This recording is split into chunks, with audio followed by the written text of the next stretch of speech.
O salmista que escreveu o Salmo 119, ele falou uma coisa muito bonita que nós devemos captar e começar a praticar. Se a tua lei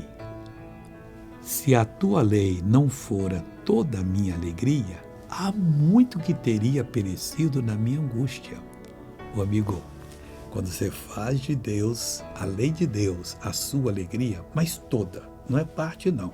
Não, eu tenho um prazer de abrir a Bíblia. Tem um demônio que não deixa muita gente abrir a Bíblia não, tem que repreender ele, tá? Senão você não entende nada, não entende nada, quer nem saber, não. Aqui está o nosso segredo, aqui está o caminho que nos leva aos céus, aqui está a solução dos nossos problemas. Se a tua lei não fora toda a minha alegria, há muito, disse o salmista, que teria perecido na minha angústia. Troque a sua angústia pela alegria de Deus e você vai ver que vai funcionar, você vai ser uma bênção.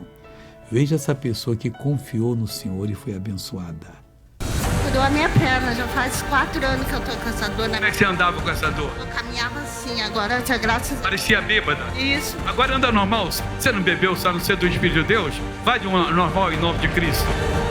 E agora chegou a sua vez, Pai, que essa pessoa também que está orando comigo receba agora a capacidade de confiar no Senhor, de entender a Tua palavra e de tornar-se uma pessoa verdadeiramente feliz. Eu vou abençoá-la agora no Teu nome.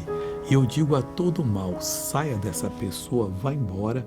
Você está proibido de tocar em nome de Jesus Cristo. Amém.